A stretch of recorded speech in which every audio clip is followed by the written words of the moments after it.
guys. Woi, Yodi, kasih besarnya. Kasih Dia dia. ke sana kasihan. Iya, Oke. pulang sudah Baik mana? nak. Sebesar.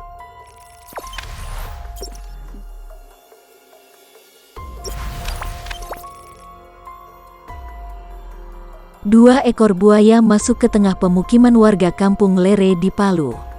Warga Jalan Cumi-Cumi Kelurahan Lere, Kecamatan Palu Barat, dikejutkan hadirnya dua ekor buaya masuk ke tengah-tengah pemukiman lewat saluran parit, Kamis tanggal 23 September tahun 2021, malam Jumat sekitar pukul 22 waktu Indonesia bagian tengah.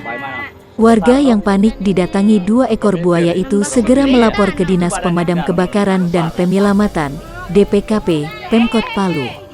Tak berapa lama, 12 petugas tim Animal Rescue DPKP Kota Palu langsung meluncur ke lokasi kemunculan buaya untuk melakukan evakuasi.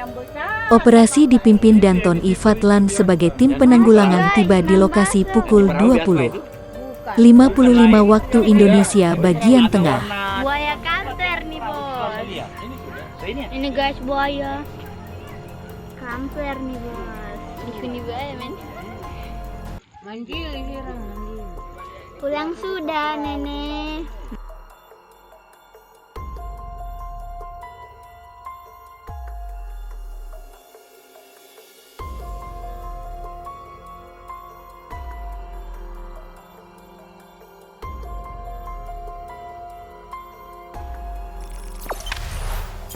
Jangan lupa subscribe, share, komen, dan like ya.